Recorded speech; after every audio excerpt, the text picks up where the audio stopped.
Saudi अरब में good hope event company की जानिब से लाइव म्यूजिकल कॉन्सर्ट का इनेकाद हुआ, जिसमें पाकिस्तानी और भारतीय शहरियों समेत दीगर गैर मुल्कियों की बड़ी तादाद लेजेंडरी गुलकार कुमार सानू की आवाज़ से खूब महसूस हुए।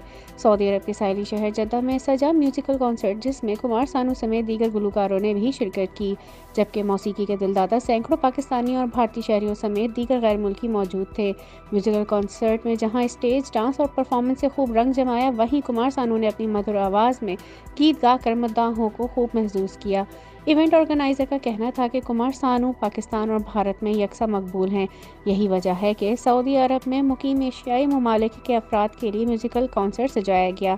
गुड होप इवेंट कंपनी के सरबराह जुनेस बाबू ने मीडिया से गुफ्तगू करते हुए कहा कि आज का इवेंट बहुत ही कामयाब रहा और इस इवेंट को कराने का मकसद तमाम कम्युनिटी के लोगों को एक साथ करना है और हमें इसमें कामयाबी हुई। आगे भी हम इसी तरह और बहुत से इवेंट ला रहे हैं सारी कम्युनिटी के लिए। तकरीब के आखिर में जुनेस बाबू ने सबके आने का शुक्रिया किया।